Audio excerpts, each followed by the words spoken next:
Hello, everyone. My name is Thomas, and you've reached kingdomleaders.org channel, and we thank you very much for being here. Today, we're going to be talking about a framework, a perception, a map of the world that should make you a little bit more successful, or for coaches out there, it'll make your clients a little more successful.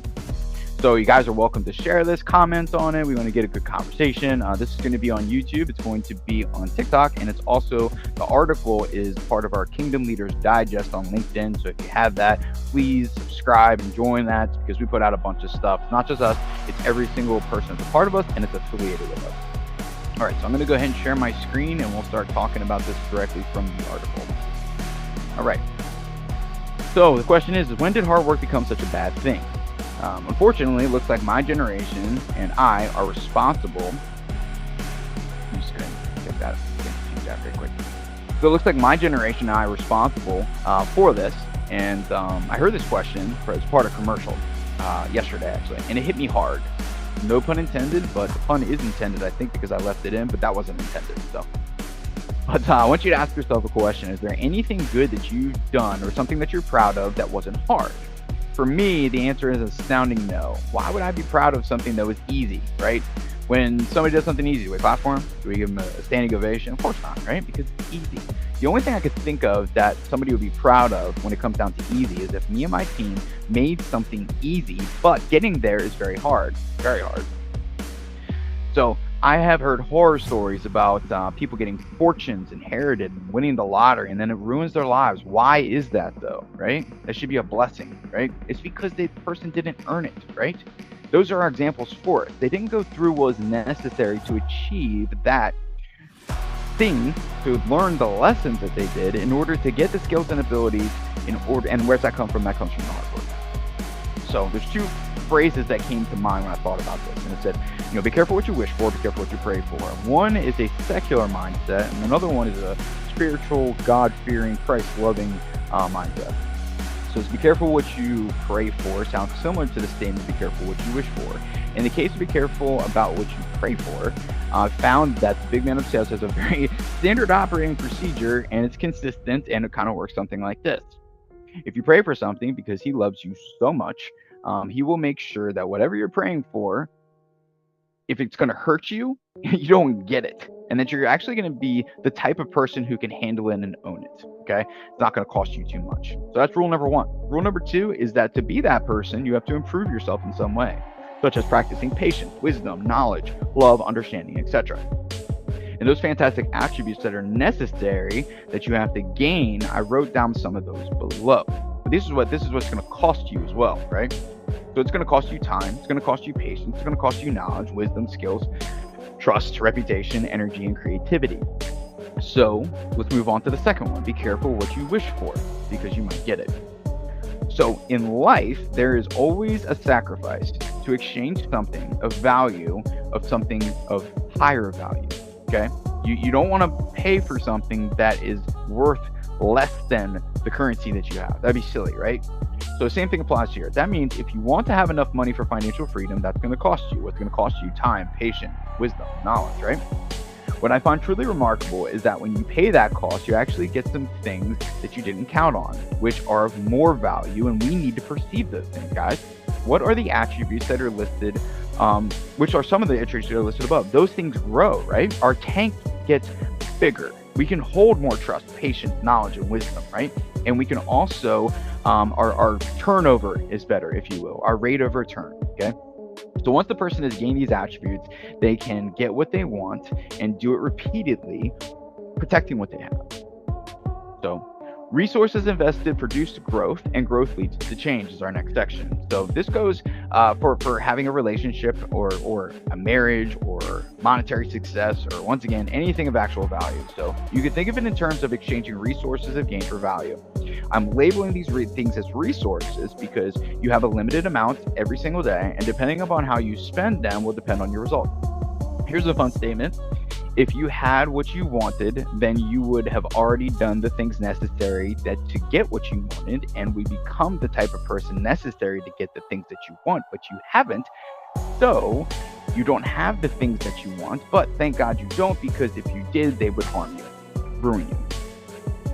Remember that whenever you want something, that you don't have, you must exchange something for it, and or you need to go get it. Okay, I'm drilling this point home because it's very, very important. Okay, you have to understand there's a correlation, and I think we'll come to appreciate the hard work that things go into it. Think of any skill, ability, or win you will struggle. Find meaning, purpose, and drive, and that gets you. That makes your path more straight, if you will, right?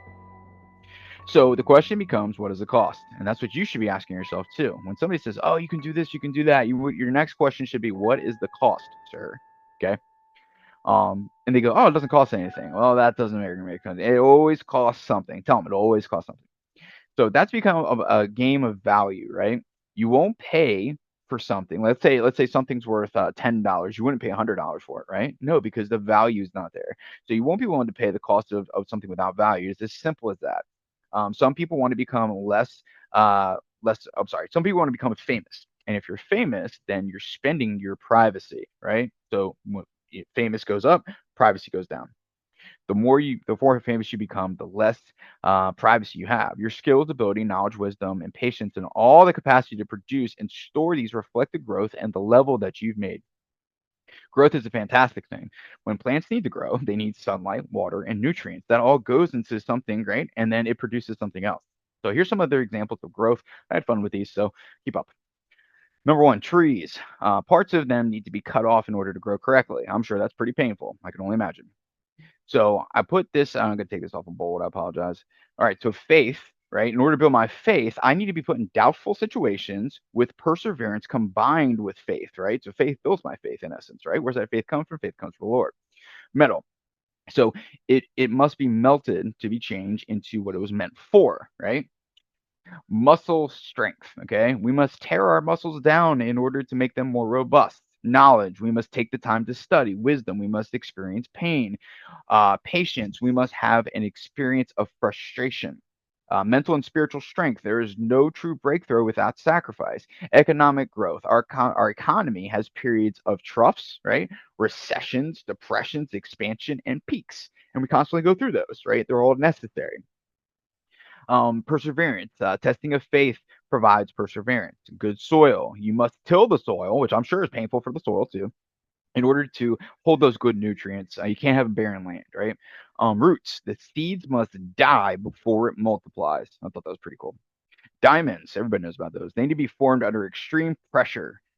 Shine bright like a diamond and keep keep within the Earth's mantle. Carbon atoms transform into diamonds, symbolizing beauty and emerging from this intense condition. Right? Usually, the more intense conditions somebody makes it through, the more beautiful and rare and amazing they end up being. Butterflies, caterpillars undergo metamorphosis, dissolving the crystallizations before resembling into butterflies, demonstrating profound transformation through a period of dissolution. Yeah, dissolution. Gold refinement.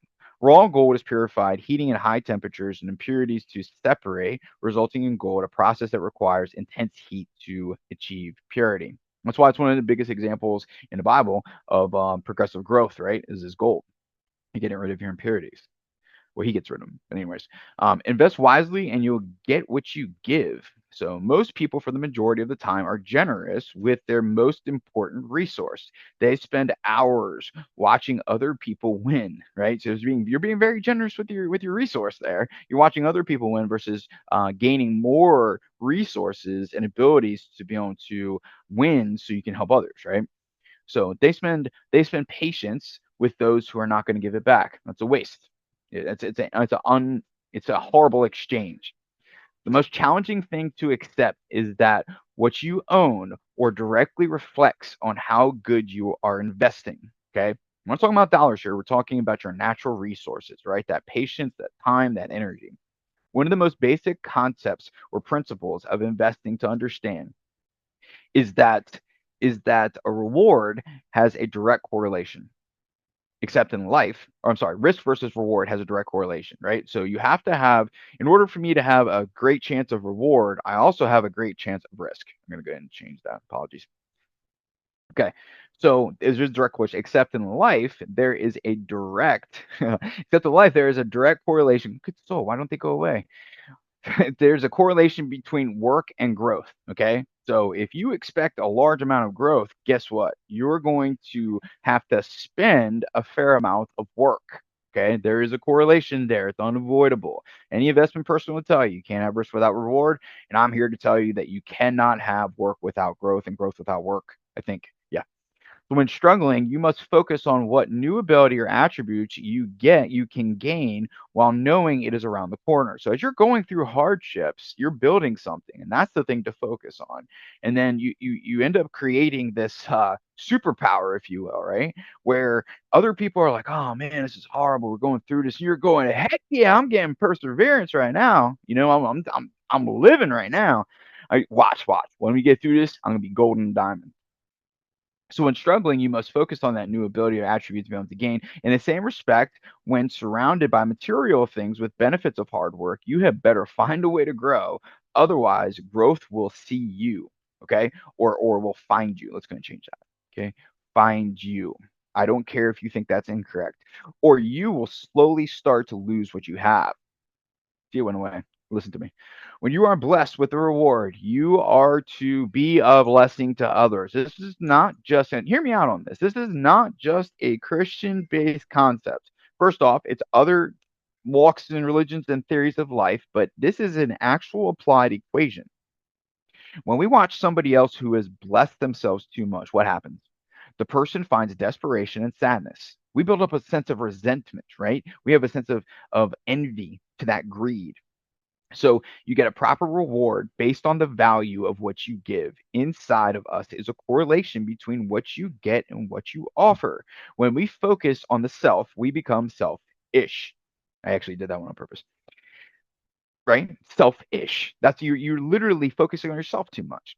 The more we give, the more we can genuinely gain, especially when giving externally to achieve the internal and the eternal. Okay, so there's some good people that I watch on YouTube, and they say, okay, well, we can't connect success to the world to success to Christ. Well, I beg to differ. Okay, I think the important part of what Christ was talking about was that we can gain things of this world, but we're not to keep them. We're supposed to be using that as a resource to be able to show how amazing God is, right?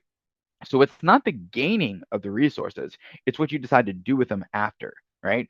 Are you just investing in your cars and your house and yourself, right? Where you're going to end up feeling horrible, gain nothing in life, okay? So you become selfish. The more we give, the more we generally gain, especially when externally, I already said that. In that respect, the most selfish thing is providing more because you earn more, okay? This concept we'll talk about later. And I'm not the only one that thinks this way, by the way. So there's a balance game here. You have to keep your lights on, your mortgage paid, and in this world, have a vehicle to drive. So to speak, you have to put the gas mask on yourself first, okay? And the better you are at gaining that oxygen, right, the better you can help other people. So the actual value is attained when you increase your ability and the amount of breath to breathe easily, but too much oxygen is poison. I don't know if you know that, but it's true, right? So too much oxygen is poison. So in 2015, there was a commencement speech. This is from me. This is a quote that I pulled. Okay. In 2015, there was a commencement speech at Dillard University where Denzel Washington remarked, "The most selfish thing that you can do in this world is to help someone else." He elaborated that assisting others and personal fulfillment and joy making it a rewarding endeavor. So I put the link inside here. You're welcome to check that out. But that's where I remember this being such a profound moment that he said. I'm sure other people have said it, but him saying it was pretty profound.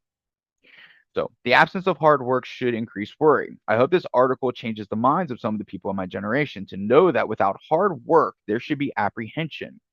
I have spent a fair amount of time with some of the world's most successful minds. Right? I'm not one, but I hang around.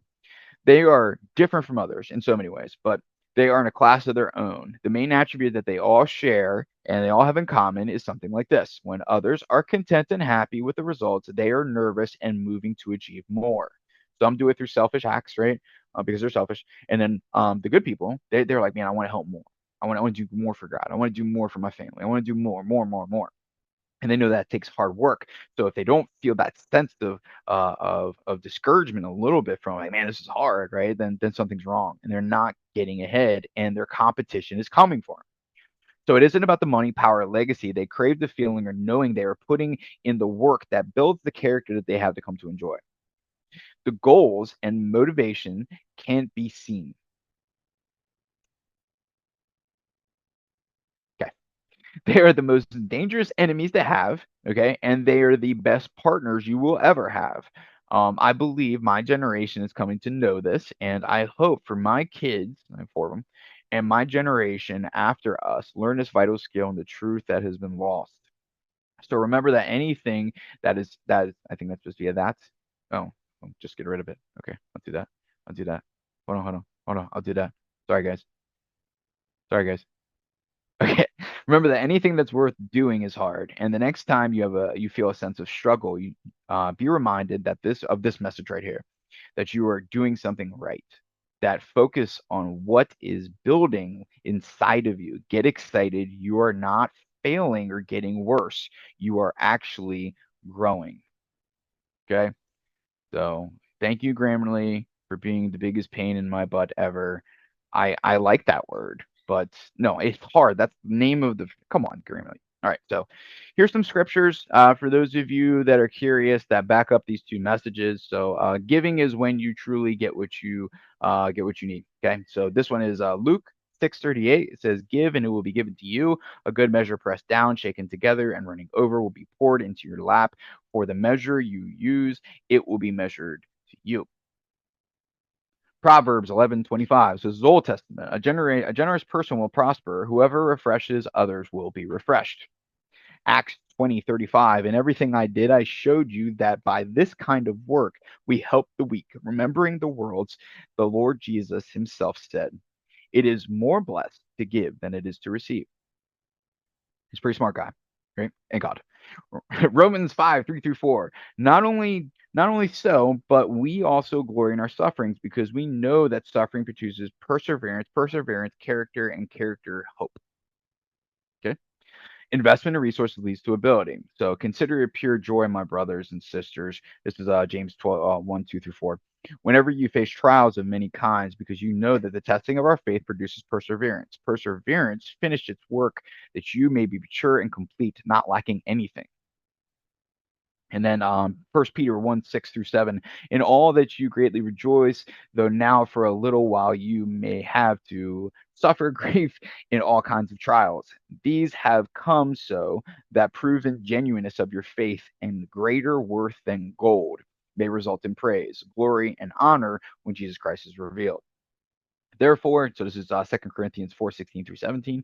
Therefore, we do not lose heart, though outwardly we are wasting away inwardly. We are being renewed daily. Our light and momentary troubles are achieving an eternal glory that far outweighs them all. Hebrews 12:11. No discipline seems pleasant at the time, but painful. Later on, however, it produces a harvest of righteousness and peace those trained by it. Romans 8:28. And there's more, guys, but this is just an example. And we know that in all things God works for the good of those who love him, who have been called according to his purpose. And his purpose requires work, guys. So trying to make this as quick as possible. I'm sorry I went so long, but listen, guys, we got to work hard, right? And if you're not working hard, then you should be looking for some way to work hard. I'm not saying it should be difficult, but it should be hard, right? You should feel it. If you're working out but you're not, feeling it the next day, well, guess what? You're not tearing your muscles down enough. You need to take it to that next level, right? If you're not getting smarter, if you're not having a better effect, then you want to take a look at your work ethic, right? And get excited, right? Because hard work leads to growth. Thank you very much. God bless, and we'll see you at the next video next week.